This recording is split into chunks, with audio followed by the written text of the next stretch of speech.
नमस्कार मित्रांनो, घरोघरी मातीच्या चुली या मालिकेमध्ये तुमचं स्वागत आहे. आता मात्र शर्वरी भांडायला लागलेली असते आणि जानकीवर आरोप करत असते की सगळी प्रॉपर्टी तुझ्याच नावावर कशी केली आहे, बाकी आम्ही कोणीच नव्हतो का, आणि नानांना तूच कशी दिसली ग. मुळात म्हणजे मृत्यूपत्र नानांनी बनवलंय की तू बनवलंय जानकी. आता सगळ्यांच्या समोर शरयू मुद्दाम हिला ब्लेम करत असते आणि जानकी आता नाही नाही म्हणत असते, पण तिच्याकडे प्रूफ काहीच नसतो. कारण सगळी प्रॉपर्टी नानांनी जानकीच्या नावावर केली आहे. आता हे मी केलं नाही हे ती कशी सिद्ध करणार.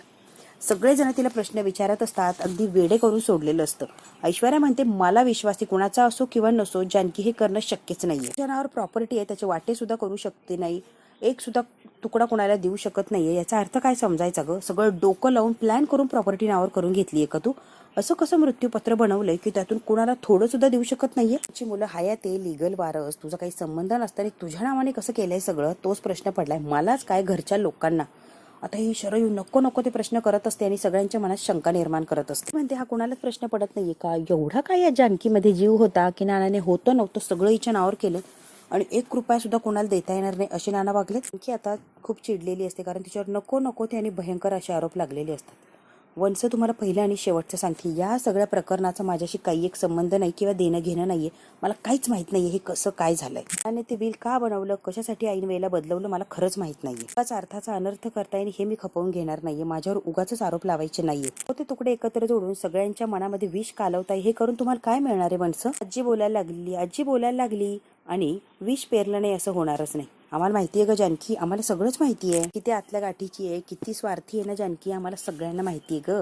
आमच्या समोर ही चंगुलपणाची नाटकं करूच नको. काय म्हणते, जरा नीट बोलता का तुम्ही आजी, काही बोलायला जाऊ नका. अवंतिका म्हणते हो तुम्ही ना जरा शांत बसा आजी, त्या गाठीची वगैरे ही काय भाषा आहे. ऋषिकेश म्हणतो उगाच वाद घालायचा आहे, वाद पेटवायचा आहे म्हणून काही बोलायला जाऊ नको, जरा शांत बस.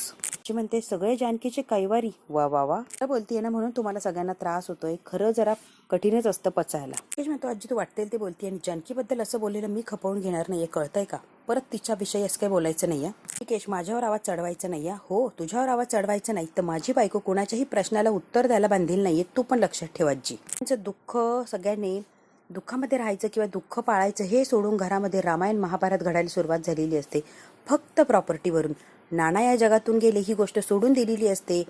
तुझ्या नावाने का केलं यासाठी सगळे कुत्र्या मांजऱ्यासारखे भांडायला लागलेले असतात. म्हणते आई, सारंग भाऊजी, ऐश्वर्या, अवंतिका, सौमित्र भाऊजी आता रडत असते जानकी आणि एवढ्या सगळ्यांची नावं घेऊन म्हणजे सगळ्यांना सांगण्याचा प्रयत्न करत असते. त्याच्यावर कुणाचाच विश्वास नाहीये का, मी असं करू शकतेस का, काय चाललंय हे, कुणीच माझ्यावर विश्वास दाखवत नाही. आणि जानकी रडत असते, तिला फार वाईट वाटतं की आता रडत असते. ऋषिकेश तुम्हाला सुद्धा असं वाटतंय की प्रॉपर्टीसाठी मी नानांना जानकी काहीच बोलायला जाऊ नको, माझा 100% तुझ्यावर विश्वास आहे, तू काहीच करू शकत नाही हे मला माहिती आहे, कोण काय म्हणतं याच्याने काहीच फरक पडत नाही. म्हणते असं कसं बोलू शकतो, तू काहीच केलेलं नाहीये, हिनेच सगळं केलंय, प्रॉपर्टी कशी हिच्या नावावर आहे रे सगळी. तर युगाच काही बोलत सुटलेली असते आणि ब्लेम करत असते. ऐश्वर्या म्हणते शरूताई नानांनी असं का केलं, कशासाठी केलं हे कारण त्यांच्याबरोबर निघून गेलं, ही चर्चा करायची उगाच वादविवाद करायची याला काहीच अर्थ नाहीये.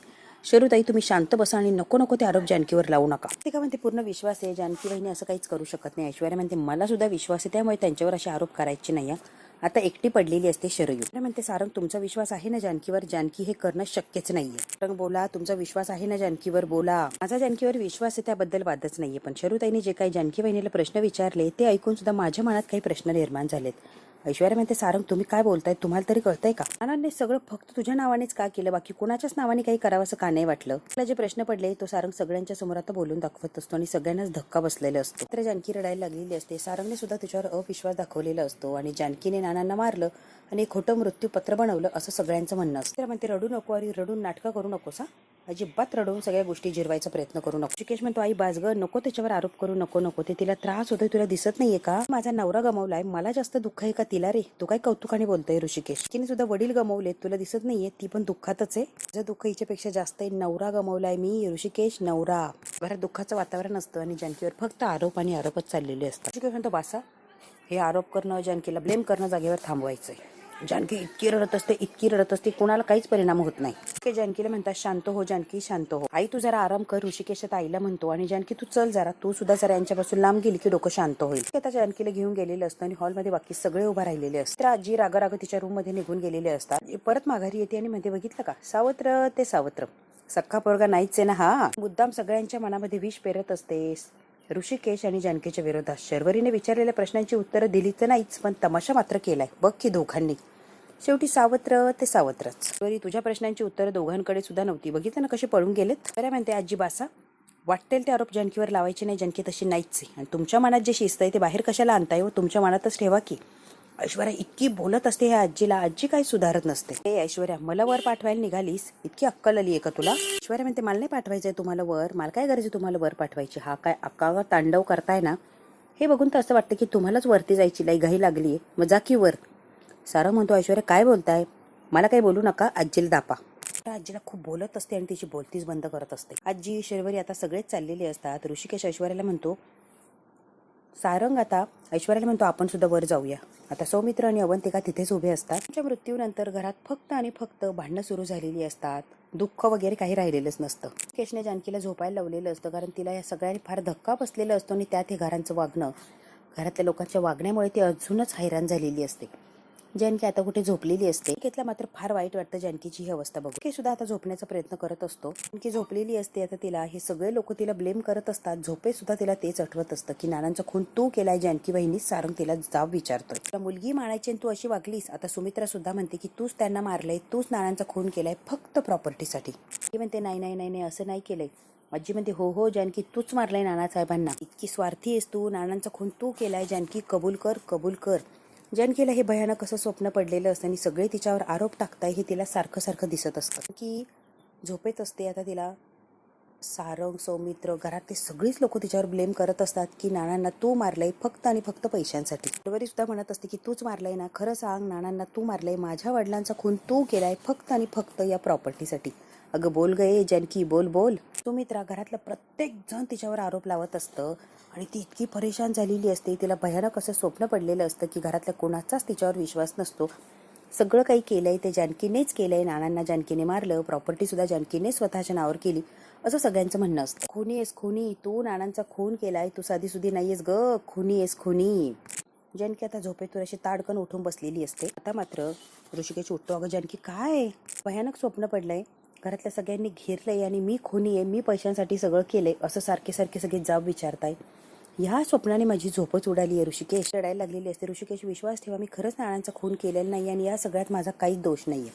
ऋषिकेश म्हणतो वेडी आहेस काय ग, मला माहिती आहे तू असं नाहीच करू शकत आहे, अजिबात तू त्रास करून घेऊ नको, मला फक्त घरातल्यांचा आनंद हवाय, बाकी काहीच नको. आणि नानांना मी का मारेल सांगा बरं ऋषिकेश. आता समजावून सांगण्याचा प्रयत्न करत असते की नानांना मी नाही मारलंय. ऋषिकेश माझ्यावर विश्वास ठेवा. कोणाकडे जायचं, कोणाशी बोलायचं, कोणाकडे न्याय मागायचा, गैरसमज कसे दूर करायचे मला काहीच कळत नाहीये ऋषिकेश.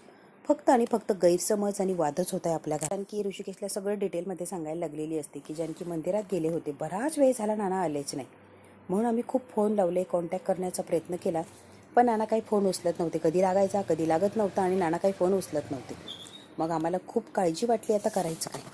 आणि आता नाना काय येत नाहीये या भीतीने माझ्या मनात नको नको त्या शंका यायला लागल्या. म्हणून ऋषिकेश मी मंदिरात गेले नानांना शोधण्यासाठी. आणि मंदिरात गेल्यावर मला कळालं, देवळा शोधावं म्हणून जरा देवळाच्या मागे गेले, इकडे तिकडे शोधून तर नाना रक्ताच्या थारोळ्यात होते. मी अजिबात वेळ व्हायला घातला नाही आणि लगेच नानांना ॲडमिट केलं. डॉक्टरांनी ॲडमिट करून घेतलं. नानांचं योग्य ते ऑपरेशन झालं, सक्सेसफुल ऑपरेशन झालं. नाना स्टेबल झाले आणि नाना आता बोलायला सुद्धा लागले होते. नानांनी आता वकिला सुद्धा बोलून घेतलं आणि वकिलाला बोलवल्यावर मृत्यूपत्र हे नानांनीच बदललं होतं. त्यात माझा काही एक संबंध नव्हता. मला नानांनी घरात त्या रूमच्या बाहेर काढून दिलं होतं. फक्त वकील आणि नाना दोघेच तिथे होते. त्या दोघांमध्ये काय झालं काय नाही मला काहीच माहित नाहीये ऋषिकेश. वकिलांनी डायरेक्ट येऊन जेव्हा विल वाचलं तेव्हाच मला कळालं की नानांनी ते विल बदललंय आणि विल मध्ये काय लिहिलंय. खरं सांगतेय ऋषिकेश, माझा कशाशी काही एक संबंध नाहीये. फक्त आणि फक्त माझ्यावर आरोप लावताय हे सगळे लोक. ही संपत्ती माझ्या नावाने केली हे जेव्हा वकिलाने सांगितलं तेव्हाच मला कळालं आणि मलाही धक्का बसलाय की नानाने कुणाच्या नावावर काही न करता फक्त माझ्या एकटीच्या नावावर काय केलंय. आता जानकी ऋषिकेशला खूप समजून सांगण्याचा प्रयत्न करत असते. ऋषिकेशला सुद्धा माहिती की जानकी निर्दोष आहे. इकडे आता सौमित्र अवंतिका असतात बेडरूममध्ये आणि सौमित्र विचारच करत बसलेला असतो. तेवढ्यात काय अवंतिका येते. हे काय चाललंय आणि तू कसला विचार करतो. सौमित्र, तुला असं वाटतंय का जानकी वहिनीमुळे नानांचा जीव गेलाय आणि फक्त प्रॉपर्टीसाठी नानांचा जीव घेतलाय जानकी वहिनीने. सो मी असा विचार करत असेल तर खरंच चुकीचा करतोय. अवंतिका, मला माहित नाहीये, माझं एक मन सांगतंय की जानकी वहिनी असं कधीच करू शकत नाही आणि तिने हे करणं शक्यच नाहीये. दुसरं मन सांगतंय खाली जे प्रश्न विचारले ते काय चुकीचे होते. घरात कोणीच राहिलं नव्हतं का, सगळी प्रॉपर्टी जानकी वहिनीच्या नावानेच का केली.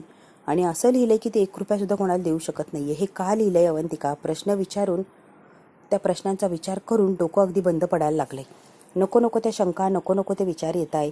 कळते की जानकी बहिणी हे करू शकत नाही, पडतात की आपण काहीच बोलू शकत नाही. आता अवंतिका माझंच डोकं बंद पडायला लागले. विश्वास नाहीये कोण खरं आणि कोण खोटं मी नाही सांगू शकत आहे अवंतिका. सौमित्र अगदी गोंधळून गेलेलं असं. मी तू विसरलास का जानकी बहिणी काय करू? जानकी बहिणीने या घरासाठी, या घरातल्या माणसांसाठी, माणसं जोडून ठेवण्यासाठी, घर टिकून ठेवण्यासाठी काय काय केले सोमी, तू विसरलास? आणि खुशाल जानकी बहिणीवर तू शंका घेतोय की जानकी बहिणी करू शकते नानांचा खून आणि प्रॉपर्टीसाठी सगळं काही. काय सोमी, हे बघ अवंतिका, काय चूक काय बरोबर मला माहित नाही आणि प्लीज मला काही विचारायला सुद्धा जाऊ नको. त्यात वहिनींना पैसा प्रॉपर्टी या कशातच इंटरेस्ट नाहीये, त्यांना फक्त माणसं जोडण्यात इंटरेस्ट आहे. हे तुलाही चांगलं माहिती आहे.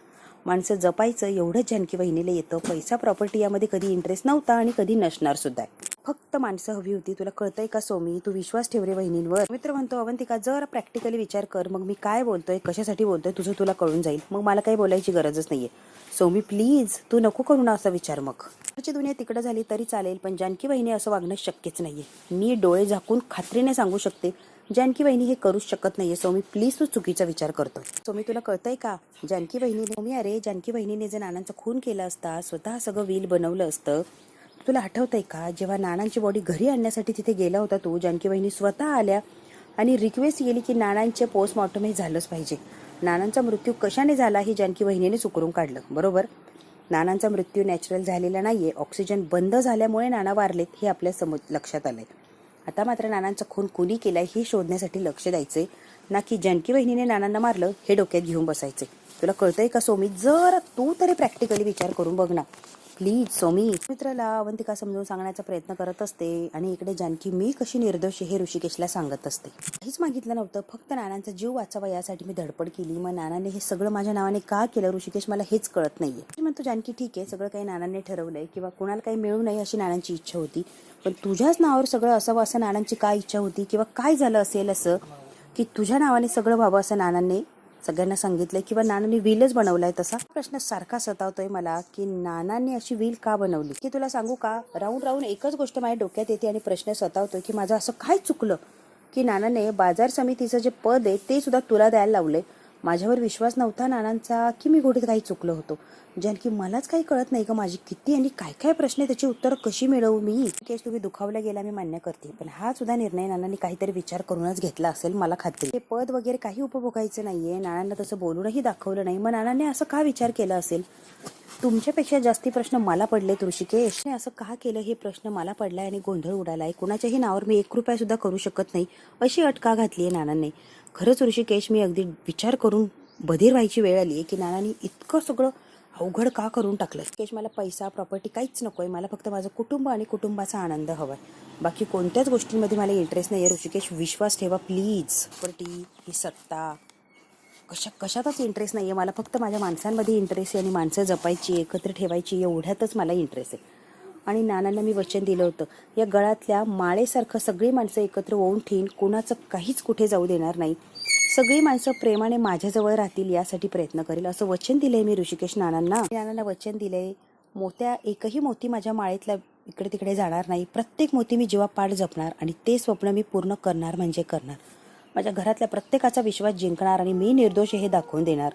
आणि मुळात नानाने हे कशासाठी केलं हे सुद्धा शोध घेणार मी ऋषिकेश. शेवटच्या श्वासापर्यंत प्रत्येक माणूस जपण्याचा मी प्रयत्न करणार आहे ऋषिकेश. हताश झालेली असते, निराश झालेली असते, एकटी राहिलेली असते, कारण नाना तिला सोडून गेलेले असतात. नाना आणि सुमित्रा यांचं वेगळंच काहीतरी बॉन्डिंग असतं आणि आता नाना आयुष्यभरासाठी सोडून गेली आहेत हे सुमित्राला सहन होत नसतं. ती खूप रडत असते, खूप दुःख व्यक्त करत असते. आजी तिची आता समजूत काढत असते.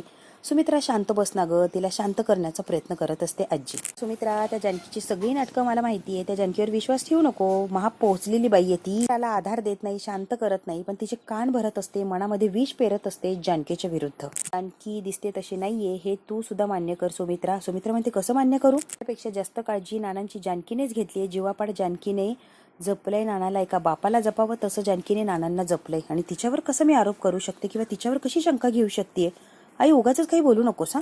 सगळं काही नानांसाठी जानकी करत होती. नानांच्या तोंडातून शब्द पडायचा उशीर की जानकी पूर्ण करायची.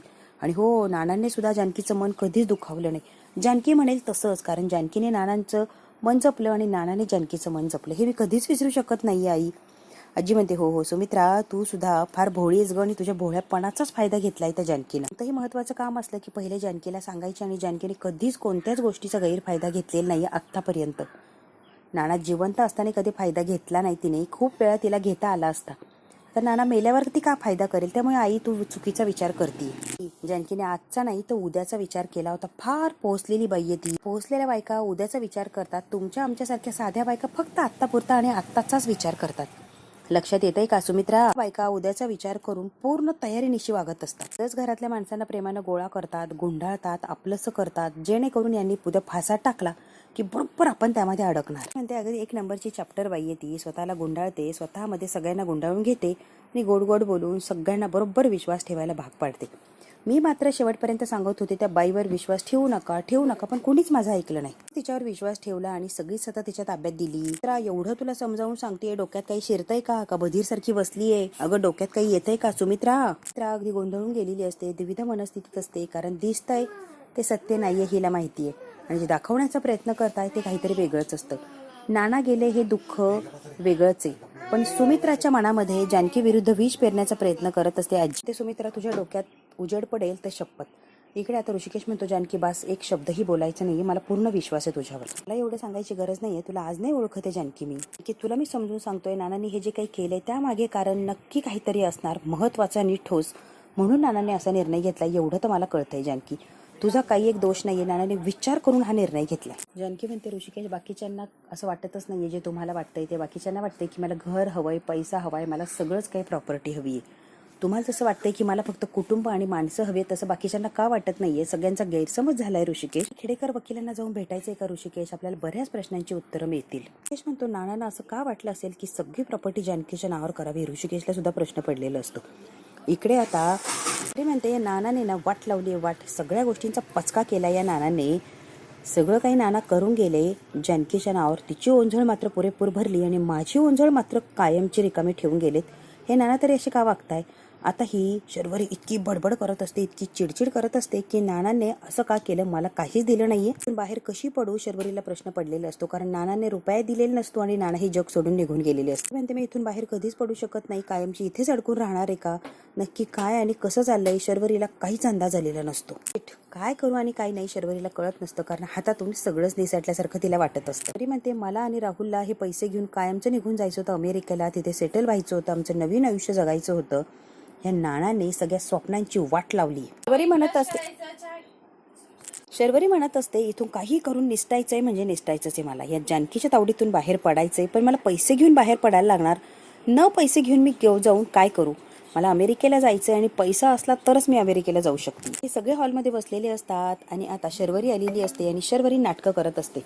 ऐश्वर्या येते आणि म्हणते, सारंग, आईने गोळ्या सुद्धा घेतलेल्या नाही, आईंकडे लक्ष द्या, त्यांना काहीतरी खायला प्यायला लावा. अवंतिका सुद्धा आलेली असते. सुमित्रा रडत असते आणि अगदी शांत बसलेली असते.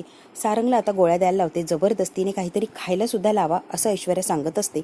अवंतिका येते आणि हे जे काही चाललंय ते फार वाईट आहे आणि चित्र दिसत असतं ते खूप वाईट आहे हे शर्वरीला कळतंय, अवंतिकाला कळतंय, सगळ्यांनाच कळत असतं, पण या परिस्थितीतून सावरणं सुद्धा महत्वाचं आहे. म्हणून आता सुमित्राला बोलतं करण्याचा प्रयत्न करत असते. जानकी आलेली असते. जानकी म्हणते, आई मी काय म्हणते ऐकता का जरा? मी आणि ऋषिकेश वकिलाला भेटायला चाललोय, तिथून आलो की मग काय ते बोलते. पण ती का बघतच राहते की बहिणींचं हे काय चाललंय, वकिलांकडे भेटायला का चाललंय. वकिलाला जाऊन भेटतो, त्यांच्याशी बोलतो, मग ते काय म्हणतात काय नाही मी परत येऊन तुम्हाला सांगतो. वकिलाकडे चालली म्हटले की शर्वरी उठलेली असते. अगं तुला माहितीये का, नानांनी जे वकीलपत्र केलंय ना त्यामध्ये काय लिहिलंय, त्यांनी जे मृत्यूपत्र वकिलाकडून करून घेतलंय ना त्यामध्ये असा काही पॉईंट टाकलाय, तुला किती जरी काही वाटलं तरी तू कोणाच्या नावाने काही करू शकत नाहीये, 1 रुपया सुद्धा तुझ्या प्रॉपर्टीतला इकडे तिकडे जाऊ शकत नाहीये.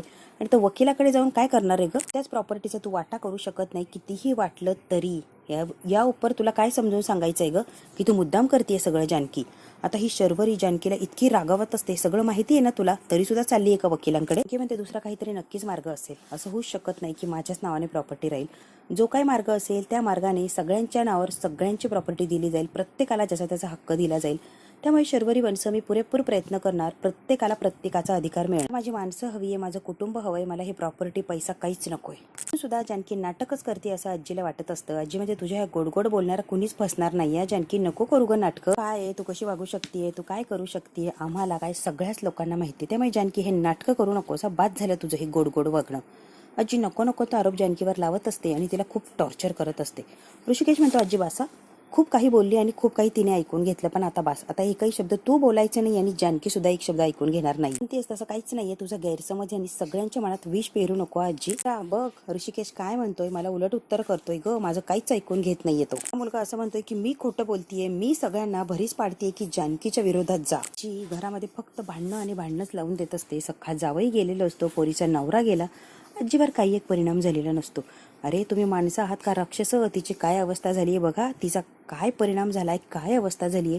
नवरा गेलाय, नवरा जरा तरी माणुसकी दाखवा रे. त्याने डोक्याला हात लावलेला असतो, कारण आजी किती नाटकं करते किंवा ती काय काय करू शकते चांगलंच माहिती आहे. ऐश्वर्या म्हणते एकदाच्या जा आणि आम्हाला मोकळं करा आजी, मीच चाललीये घर सोडून. ऐश्वर्या म्हणते जा जा. सारंग म्हणतो आजी जरा शांत बस ना, खरंच एवढा त्रास होतोय, काही सहन होत नाहीये ना, तू घर सोडून नक्कीच जा आणि प्लीज होता होईल तेवढं येऊच नको माघारी. ऐश्वर्या सारंग बोलून दाखवतो की इथून निघून जा, आम्ही तरी शांत राहू. तर ऐकत नाही, ऐकलंय तिने, तू जा. आता सारंग म्हणतो चल मी तुला सोडवून येतो.